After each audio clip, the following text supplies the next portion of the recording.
In 1967, a man named Norm Johnson worked the film development lab at Boeing's enormous manufacturing complex in Seattle, Washington. He had a brother named Dave, who knew a rodeo cowboy named Roger Patterson. And one day in late October of that year, a reel of 16mm Kodachrome film arrived at the lab for processing. Johnson developed it. He watched what was on it. And then he did something that nobody in his family fully understood for nearly 6 decades. He locked a second reel, a different reel, in his personal safe, told almost no one it existed, and kept it there until the day he died in 2024. His wife had suspected what the second reel contained. She wanted nothing to do with it. She called it evidence of something she did not want to be part of and refused to discuss it further. When Johnson died, his daughter Teresa Brooks, a film instructor at Olympic College in Washington State, reached out to a documentary filmmaker named Mark Evans and handed over the contents of the safe. What was on that second reel changed the conversation that had been running for 57 years. On March 12, 2026, at the South by Southwest Film Festival in Austin, Texas, Evans premiered a documentary called Capturing Bigfoot. Within hours of the screening, shockwaves were moving through every corner of the Bigfoot research community, every podcast feed, every forum, every academic discussion that had ever touched the subject of the most famous and most debated piece of footage in cryptic history. Because what Johnson had locked away in his safe was 40 seconds of 16mm rehearsal footage shot in 1966. A full year before the date, Roger Patterson and Bob Gimlin claimed to have stumbled across a living creature at Bluff Creek, California. And it showed, unmistakably, the planning and preparation for what they would later present to the world as an accidental encounter. But here's the thing that makes the Patterson-Gimlin film the most maddening piece of footage ever recorded. Even with a rehearsal reel, even with a confession from the man who claims he wore the suit, even with the son of the man who filmed it going on camera to say it was a fraud. The biomechanical evidence has still not been fully explained away, and when users began asking XAI's Grok to synthesize the entire evidence record, the confessions, the forensic analyses, the new documentary, the competing testimonies, and the decades of scientific scrutiny, what came back was not the clean verdict that either side wanted. It was something more uncomfortable and ultimately more interesting than resolution. This is the full story of what the film actually contains, what the evidence actually shows, and what a complete and unbiased analysis of the record produces when you follow every thread to its end. To understand why the Patterson-Gimlin film has refused to die as a debate for nearly 60 years, you need to understand what it looks like and why, at first viewing. It does not behave the way most hoaxed footage behaves. On October 20th, 1967, Roger Patterson and Bob Gimlin were riding horses through the Six Rivers National Forest in Northern California, near a remote creek bed called Bluff Creek. Patterson was carrying a rented 16mm Kodak camera. According to both men, their horses suddenly spooked, and Patterson turned to see a large, dark, bipedal figure moving along the edge of the creek. He fell from his horse, scrambled to his feet, and ran after the figure with the camera rolling. What he filmed over the next 59.5 seconds would become the single most analyzed piece of ambiguous footage in history. The figure walks upright, covered in dark hair, with a stride that appears confident and unhurried. At one point, it turns its head and looks directly at the camera, a moment that has been studied frame by frame more times than any equivalent event in the history of visual media. The subject is subsequently identified as female, based on visible breast anatomy. It walks out of the camera frame and into the tree line. The horses are audibly distressed throughout. The film ends. Patterson drove directly to the nearest town and shipped the footage to his brother-in-law in Yakima. He showed it to researchers, scientists, and media organizations. He toured the country with the film. He made money from it, and Roger Patterson maintained until his death in 1972. From Hodgkin's lymphoma at 38 years old, a man who spent his final years in deep financial trouble, that what he filmed at Bluff Creek was real. The scientific community's initial response was divided. Primatologists who were shown the footage in the late 1960s produced opinions ranging from cautious interest to outright dismissal.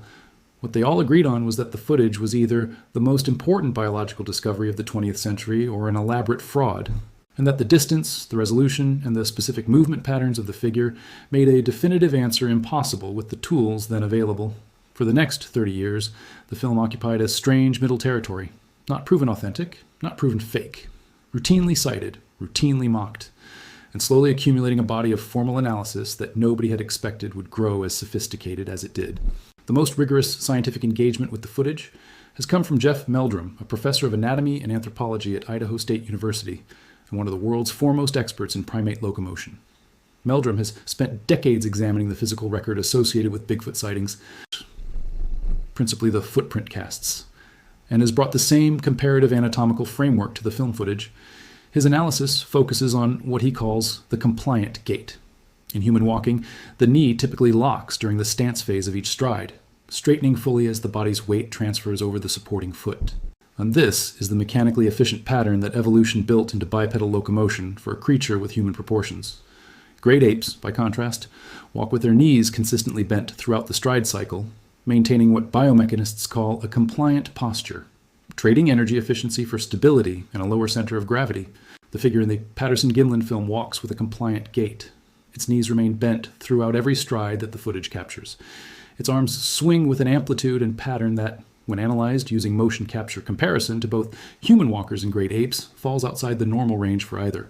The intermembral index, the ratio of arm length to leg length that serves as a key marker of locomotor adaptation in primates, appears, based on multiple independent estimates of the figure's height, to be significantly higher than the human average and closer to the proportions of a great ape, which has much longer arms relative to its legs. In 2023, on a History Channel broadcast, anthropologist Jeff Meldrum applied AI-enhanced video stabilization to the original footage, removing the camera shake that has made frame-by-frame analysis difficult since 1967. And the results produced something that gave pause even to researchers who had already decided the film was a hoax.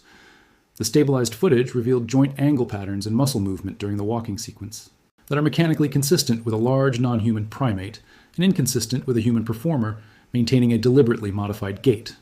The torso rotation, the shoulder mechanics during the turn toward the camera, and specifically the movement of the gluteal region, a set of visible muscle contractions during the stride cycle that appear in the enhanced footage and that would require specific anatomical arrangements beneath the surface of the figure's covering, were identified by Meldrum and other analysts as elements that do not correspond to human movement patterns, and that would be extraordinarily difficult to replicate in a costume. The costume question is where the hoax argument has always lived and where it has consistently run into trouble.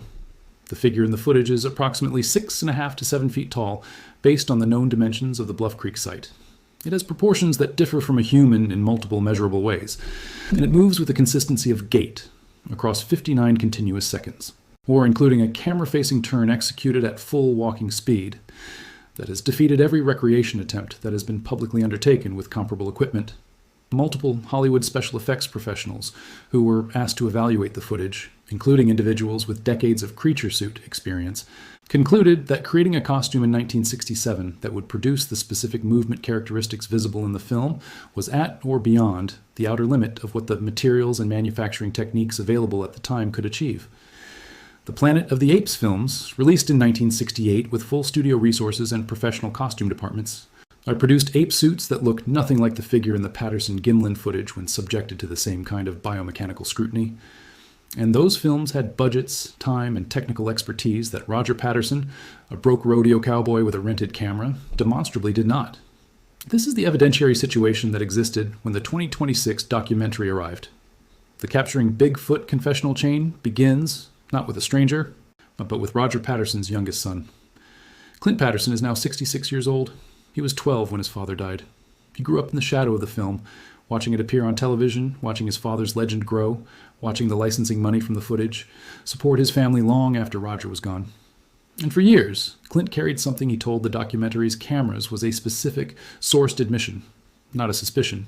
Eyes, his mother Patricia, Roger's widow, who died protecting the film's commercial value, had confirmed to him, privately, explicitly, that the footage was faked, that Roger had staged it because he was dying, he needed money, and he genuinely believed Bigfoot was real, and that eventual proof would vindicate everything. Clint Patterson says when he first threatened to go public with the truth, roughly a decade ago, his mother disowned him. That rift, documented in the film with visible pain on Clint's part, has the specific texture of real family consequence, not of a story manufactured for attention.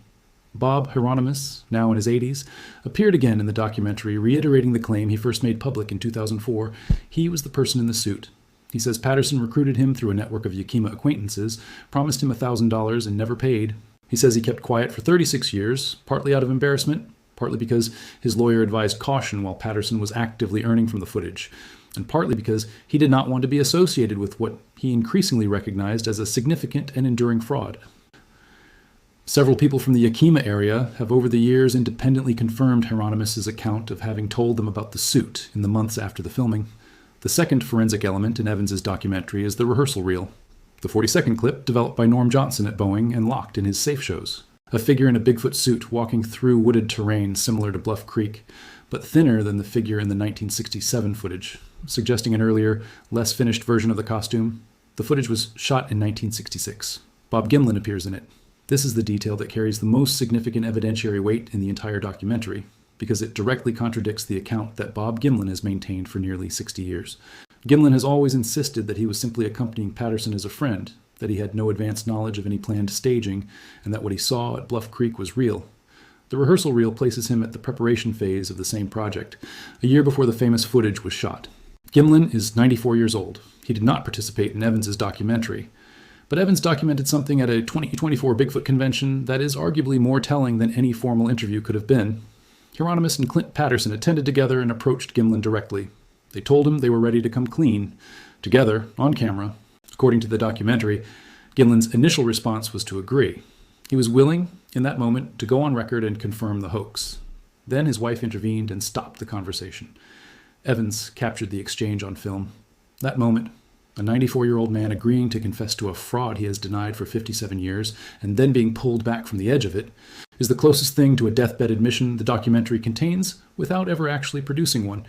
So here is where Grok's synthesis becomes genuinely valuable, because it does something that neither the believers nor the debunkers have been willing to do properly. It separates the two questions that have been conflated in every discussion of the Patterson-Gimlin film since 1967.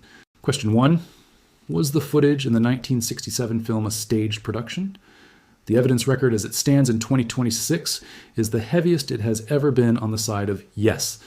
You have the physical confession from the man who claims to have worn the suit, corroborated by multiple Yakima witnesses. You have the filmmaker's own son on camera describing a private maternal admission of fraud. You have rehearsal footage from a year before the date of the alleged sighting, placing one of the two principal figures at the planning stage of what the finished film presents as a spontaneous encounter. You have the near confession from Gimlin himself, stopped not by his own denial, but by his wife's intervention. You have the documented financial desperation of a dying man with a history of debt-related misconduct, who had spent years trying to make a Bigfoot documentary and who, by every account, believed that eventually the real creature would be found and that the film would be regarded as an approximation of truth rather than a lie. Against this, the evidence that the footage is authentic consists primarily of the biomechanical analyses, which are real, which have not been fully refuted, and which have only gotten more technically rigorous with time and better analysis tools. The compliant gait, the arm proportions, the gluteal movement, the failure of every recreation attempt, these are legitimate observations that legitimate scientists have produced using legitimate methodology. They do not go away because Bob Hieronymus claims to have been in the suit. Either Hieronymus is lying, or the biomechanical evidence is being misinterpreted, or the specific costume used was capable of producing movement characteristics that experts in 1967-era costuming have consistently concluded it was not capable of producing. Grok's synthesis of this conflict does not resolve it. What it does is clarify why it cannot be resolved from inside the current evidence structure. The physical suit has never been produced. Without the suit, the biomechanical analysis cannot be properly tested against the specific object that would have been generating the movement. Hieronymus' story, and Morris's story, Philip Morris of Morris Costumes, who claimed in 2002 to have sold Patterson a $430 gorilla suit and taught him how to modify it, are inconsistent with each other in a specific and important way. Morris says the suit was made of dinyl, a lightweight synthetic material with no odor. Hieronymus says Patterson manufactured the suit from horsehide, that it weighed 25 pounds, and that it smelled like a dead animal. These are not small discrepancies. These are descriptions of two completely different objects. If both men are telling the truth, there were two suits, which creates more questions than it answers. If one is lying, then the chain of custody on the hoax theory contains an unresolved contradiction at its center. Question 2 is the one that gets buried every time the conversation turns to the film, and it is the question Grok identifies as the one that actually matters most. Does Bigfoot exist? The Patterson-Gimlin film is not the only evidence that something large and unidentified has been encountered in the forested regions of North America. It is the most famous piece of evidence, and it is the piece that serious researchers have most often used as an anchor point. But the sighting record, the footprint evidence, and the acoustic evidence from the Pacific Northwest, some of which predates Patterson and Gimlin by decades, do not stand or fall with the film. If the film is a hoax, and the evidence increasingly suggests it is, that says nothing about what Roger Patterson spent his short life actually looking for. By his son's own account, Patterson genuinely believed the creature existed. He did not fake the film because Bigfoot was fictional. He He faked it because he was running out of time. He needed money. And he was convinced that evidence would eventually be found that would make his fraud look like an early approximation of a truth the world wasn't ready to accept yet. Whether that conviction had any basis in reality is a question that 57 years of contested footage, 3 confessions, 1 rehearsal reel, and a 94-year-old man almost admitting it at a Bigfoot convention have not settled. Not because the evidence is ambiguous about the film, but because the film and the creature are different subjects, and they have never been properly separated. What Grok reveals about the Patterson-Gimlin footage is this: the film was almost certainly staged. The confession evidence is now substantial enough, and the provenance of the rehearsal reel specific enough, that the burden of proof has shifted entirely onto the side of authenticity. The biomechanical anomalies are real, but they are not sufficient to overcome a direct family admission, a near confession from the surviving principal, and 40 seconds of preparation footage shot a year before the encounter allegedly happened. What Grok does not resolve, and correctly identifies as genuinely unresolved, is the thing the film was made to suggest. Because the film, being a fabrication, does not make the forests empty. It does not explain the footprint record that Jeff Meldrum has spent decades analyzing.